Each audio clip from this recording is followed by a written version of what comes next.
Ito pa, mga kababayan. Ito, sunod natin pag-uusapan. Ha? Kita nyo to, mga kababayan? Sunod na pag-uusapan. Oh, bilyar. Ito, isa pa to. Ha? Isa pa to, mga kababayan. Speaking of bilyar. Ha? Pera ng taong bayan. Pondo ng DPWH. Si bilyar ang nakinabang. Ito. Kasunod ng anunsyo ng ombudsman na iimbestigahan ang mga bilyar, nasisilip muli ang ilang proyekto ng gobyerno at kung paano nakinabang dito ang ilang ari-arian ng pamilya. Kabilang dyan ang Zapote River Drive Project na imbes na makatulong kontra baha ay nagpakipot pa umano sa ilog ayon sa kinatawan ng Las Piñas. Kita ninyo? Isa pa yan. Nagnegosyo. Ito, kwento ko lang ha. Kwento to. Nagninegosyo ka. Pabahay. House and lot. Tawagin natin sa pangalang Camilliat. Camilliat Village. Camilliat Village. Example ko lang. Ako, si Kent Garcia. Meron akong negosyong Camilliat House and Lot Village. Ma'am Lynn Sudo, happy birthday po. Ingat po kayo palagi, ma'am, and hope more birthdays to come in your life. Good health, success, and blessings. Ayan, good health, di ba? Gold health, sakto. Di ba? At mabuhay ka hanggat gusto mo, ma'am. Happy birthday, Ma'am Lynn Sudo. Yeah? Camilliat. Ito yung aking business, Camilliat Homes. Ngayon, syempre ang Camilliat na village ko, kailangan ko ng kalsada. Tapos yung aking negosyo malapit sa ilog, malapit sa dagat. So yung aking negosyo, maraming bibili para hindi matamaan ng baha, hindi matamaan ng hindi matamaan ng bagyo. Saan ako kukuha ng pondo? Sa DPWH ba? Tama ba yon? Yung magpapagawa ka ng kalsada mula sa highway papunta doon sa village mo na Eskinita, papunta sa bukid, DPWH ba ang gagastos? Or ako? Tanong ko mga kababayan, kung ako ngayon, may negosyo, house and lot ang aking negosyo, lupa, development, magagawa tayo ng bahay sa bukid. Ngayon, pag may bumili nun, sa akin mapupunta. So, kapag magpagawa ba ako ng kalsada, gobyerno ba ang gagastos nun? Gobyerno ba ang gagastos? Kapag nagpagawa ba ako ng flood control kasi malapit ako sa ilog, gobyerno ba ang gagastos? Pero kapag may bumili, sa akin mapupunta? Ito, mga kababayan, pakinggan ninyo. Hindi porket nagbayad ng tax ang mga bilyar, ay ang tax na binayad nila, mapupunta lang din sa negosyo nila. Parang hindi naman siguro pwede yung ganun eh. Nakatutok si Sandra Aguinaldo. So we have to look at that also. We're forming a new task force for that. Just for Vega itself. Nakita mo yung river wall. Tanong mo, sino ba gumastos? Gobyerno o sila? Ito ang pahayag kahapon Diba? ni Ombudsman Jesus Crispin Remulla kaugnay sa mga proyekto ng gobyerno na nagdulot umano ng pakinabang sa mga ari-arian daw ng pamilya Villar. Tama.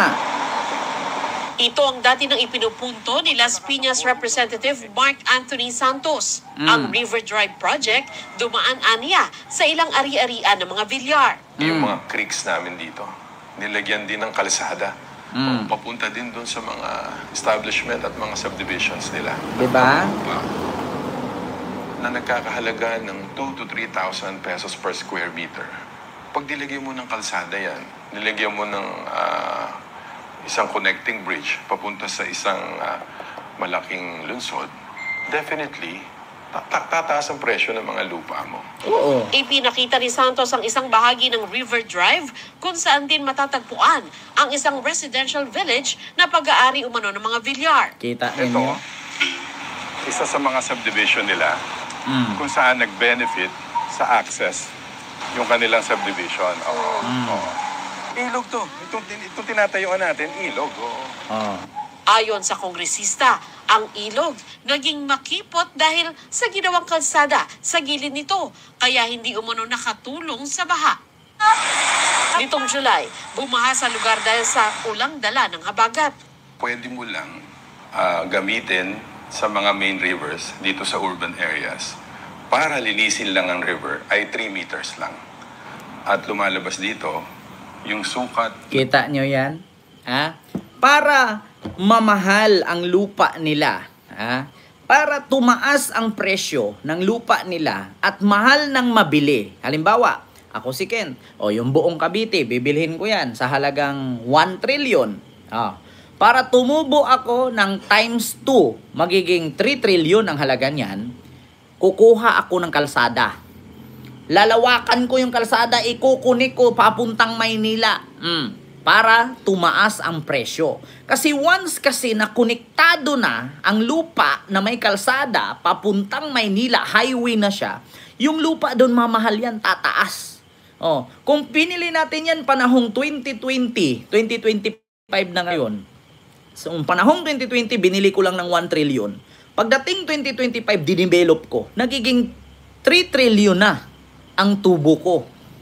So may 2 trillion na akong pera, yung 1 trillion na puhunan ko, bumalik sa akin times 2. Bakit? Mabilis yan pataasin eh. Ikunik mo lang yung kalsada. Ngayon, kanino ka kumuha ng pondo para kunikan ng kalsada? Sa DPWH. Pupunduhan mo yan ngayon dyan. Ang tanong ngayon, nagkataon lang ba na ginawang DPWH Secretary ni Digong si Mark Villar? Or sadyang planado nila? Kasi bakit nagkataon na si Mark Villar ang naging DPWH Secretary na kung saan malawak ang kanilang lupain? So nagkataon lang ba na si Mark Villar ang napiling DPWH Secretary? Or sadyang planado nila na, Tatay Diggs, pag ako ginawa mong DPWH Secretary, pag tinaas ko yung kalsada, dinugtong ko yan sa kalupaan ng pamilya ko, siyempre tataas yan. Bigyan kita ng bonus dyan. Ganon ba? Nagtatanong lang. Nagkataon ba? Pwede, marami namang tao dyan na deserve pwede maging DPWH Secretary. Pero bakit si Mark Villar pa na kung saan marami din silang mga property? Hindi ba yun nagkataon? Or sinasadya? Nagkataon lang ba o sinasadya? Biruin mo, alam mo na maraming kalupaan yung tao, gagawin mong DPWH Secretary para yung mga kalupaan nila, idudugtong-dugtong nila yung mga malalaking kalsada papuntang syudad. Kasi pag once na dumugtong yun, halimbawa, ito Maynila dito. Ito Maynila to. Ito kalsada ng Maynila. Ito example ko sa inyo Itong 5 na to, kalupaan to ng mga Villar. 1, 2, 3, 4, 5. Putol to. Putol to dito. Once na buksan mo yan at idugtong mo sa Maynila, yung lupa dyan tataas ang value niyan. Bakit? Matatayuan na yan ng mga bahay matatayuan na ng mga malls yan. So, pag connected na lahat yan dito sa kalsada papuntang Maynila, ibig sabihin, tataas yan. Ang tanong ngayon, nagkataon lang ba o planado nila?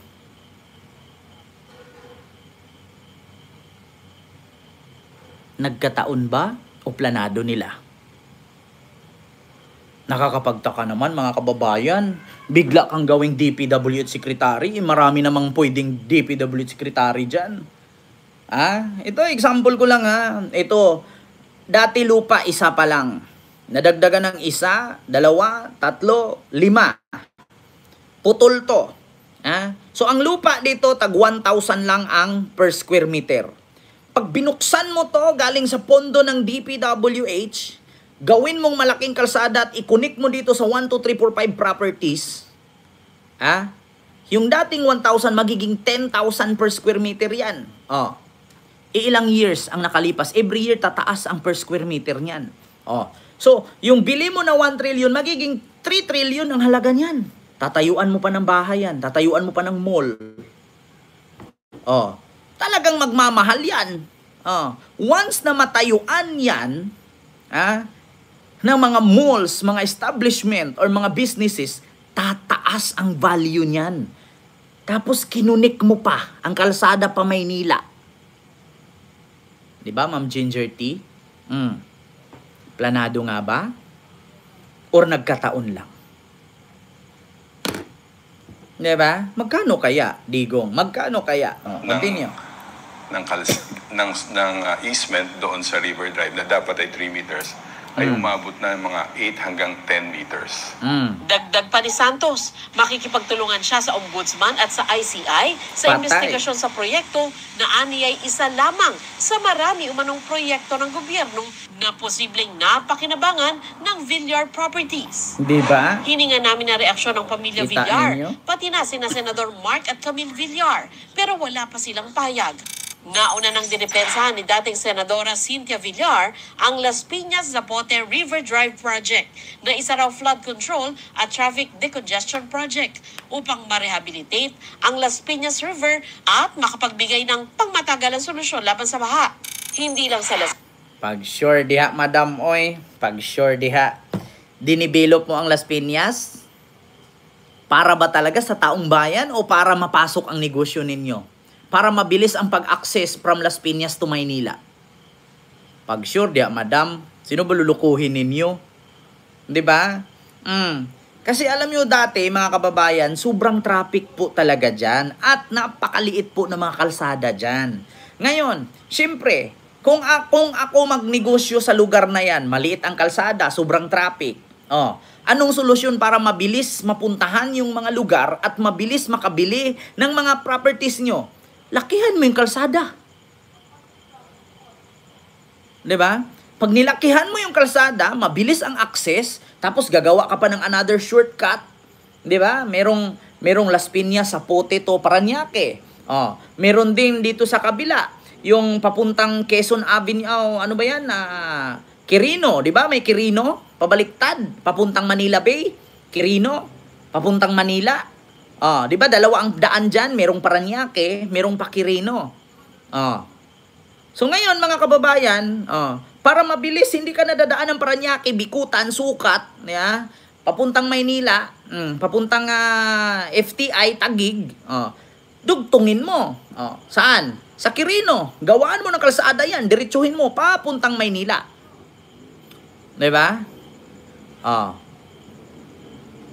So ang tanong, planado o nagkataon lang? Nako, yan ang tanong ngayon, mga kababayan.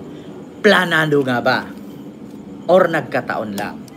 Kawawa ang taong bayan kung magbubulag-bulagan tayo at magbibingi-bingihan at magbubububuhan. Magdidiis kayo. sa Las Piñas, kundi maging pati na rin sa Parañaque, Muntinlupa at Cavite. Kasama rin daw sa pangunahing layunin ng proyekto na makapagbigay ng alternatibong daan para maibsan ang traffic. Ipinakita raw nila sa proyektong ito na kapakanan ng nakararami ang nauuna at hindi umano Kapakanan ng nararami o kapakanan para mapasok yung mga village nyo dyan na hindi nahihirapan yung mga bumibili ng property? Yan ang tanong ngayon. Kapakanan ba talaga ng marami kaya gumawa ka ng mga kalsada na konektado papuntang Maynila at mabilis ang access? Or di kaya binuksan nyo, ginawaan yung kalsada para mabilis mapasok ang mga property ninyo? Para yung mga bumibili, syempre ang unang sabihin ng mga bumibili, ayaw kong bumili dyan papuntang Las Piñas, Cavite, Batangas, Laguna, ayaw ko. Bakit? Ang layo. So, ang gagawin, para maraming bumili ng mga house and lot, gawa ka ng kalsada. Lakihan mo. Yung kalsada isa, dagdagan mo isa, gawin mong 3. Tapos, pag nabuksan mo yan, mabilis ang access, tataas ang value, yayaman ka. 'Di ba? Yan ang tanong ngayon. 'Di ba? Ang bobo, hindi niya alam na siya ay bobo. Tama. Ma'am Rose. Planado yan. Yan, mga kababayan.